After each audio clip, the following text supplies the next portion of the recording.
Let's switch gears now, as it were. Mitchell's Plain will be hosting the very first Cape Flats Book Festival next week.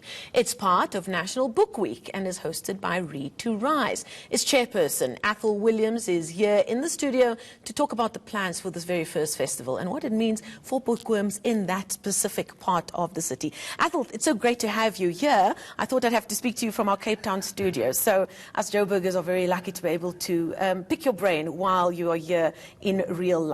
The very first Cape Flats Book Festival. Now, everybody I've mentioned this to says, oh, that's great. Why has it taken this long?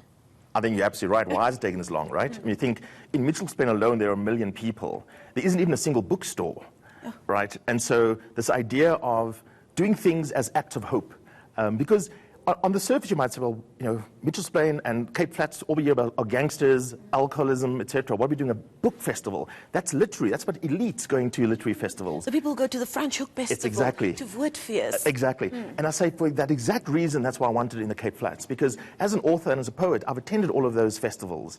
And I'm troubled by, firstly, the authors who are there. So there are tons of authors from the Cape Flats who don't have access to those festivals. And also, I wanted to bring our best writers around the country to the Cape Flats to expose them to our children, our people in the Cape Flats. So for me, it is an act of hope, an act of saying there are good things happening in the Cape Flats, but also we must do things that might seem almost nonsensical at the outset. And the way I've been thinking about it is planting a tree in the desert. And this tree will grow into a lush forest of imagination and inspiration. Because that's, in fact, what we did with Read to Rise. And so 6 years ago, my wife and I started Read to Rise, which is a literacy organization promoting youth literacy. And it does simple things like, if children don't have access to books in their classroom when they're in school, how can we possibly expect them to read? And so we go into classrooms. We work in 45 primary schools across the Cape Flats. We go every year distributing brand new books to children and running a session in their classroom to create excitement about reading. So that's what we're about. And I grew up in the Cape Flats. I grew up in Mitchell's Plain. And so I know the power of inspiration, the power of reading. Now, we in news organizations across the country over the last few weeks, last few months, unfortunately have had to cover some increasingly worrying developments on the Cape Flats around gang violence and almost a state of war in these areas. And I've been saying I covered those stories as a rookie reporter in the late 90s and the early 2000s. And the rhetoric hasn't changed. Parents are still pleading for help so that their children can be safe when they walk from home to school or home to the shops. So we're dealing with the very physical, gunshots, stab wounds, drugs. Books, however, will allow you to further the battle of the mind on the Cape Flats. And that's as important, if not more important, isn't it? I completely agree. And, the way I've been thinking about it, we've been describing Cape Flats as having a violence crisis or a murder crisis.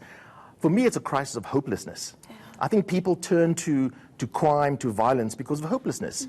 On the Cape Flats, we've got communities who over generations have been abused, both physically abused, but also abused by society. The neglect, the lack of options. Of being forgotten as being on the other side of the N2. Absolutely, and that's inconvenient for us to admit. Right, and so I keep thinking, a person who joins a gang, it's actually as a way to derive an income so you can support a family, right? Gang proceeds pay for parents' health care and for kids' school fees. What we've got to do is not send in more violence in terms of the army. What we've got to do is actually say, let's address the real hopelessness. Let's give the young people alternatives. And part of going with books and with literacy, it's about giving them those options of saying, I can imagine, I can dream other things. Dream, yeah. So important for children to be able to dream about a life outside of those ganglands. And to show them possibilities. Absolutely. Yeah. Tell me quickly about this festival. We hear repeatedly, and then finally I think we're seeing a shift in books that are being published of all kinds of stories finally being told by people that we would not normally have seen on a panel of authors, as it were. We're telling our own stories. That's exactly. And publishing houses are finally realizing that this also makes business sense in a country like South Africa. Who are some of the storytellers, as we call them, that will be at the festival? We've got authors, elderly women who've written stories about growing up in the Cape Flats who are going to be there. We've got a gentleman who went in and out of Robben Island over time, and he'll be there telling his story. We've got very popular right now is Yusuf Daniels, who wrote Living Coloured. And it's on the top 5 book list in selling books in South Africa, Absolutely. isn't it? And it's written in Afrikaans, in local colloquial language. And it's amazing, as you say, people are now seeing this as cool and as commercially viable. So Yusuf will be there, old friend of mine. The Saido sisters from Carp Caring to Sisters. They've become a hit. They're amazing. So Fatima and Khadija, they're going to be there. Diana Ferris, who is the poet who facilitated bringing Sarki Baartman's remains back to South Africa. So it's all the top authors, and those I just mentioned, they're from the Cape Flats, and most of the time we don't realize they're from the Cape Flats. Are they very excited about it? Oh, absolutely amazing. We're going to run out of space. It's going to be such a massive success. There is something to be said to be placed in a room in areas that are familiar to you, where the stories that you are telling are relevant and familiar and own. Yeah, exactly, and with the accents and the smells of the place. So we're doing it at a primary school, so no fancy venue. We're saying we're in the Cape Flats, we're in Mitchell's Plain. It's going to be about connecting people, not about the environment. There's no alcohol like most festivals have. We're keeping it real in terms of the stories, like you said. That's what we focused on. And if people want to find out more, where can they go to find out? So our website is capeflatsbookfestival.com.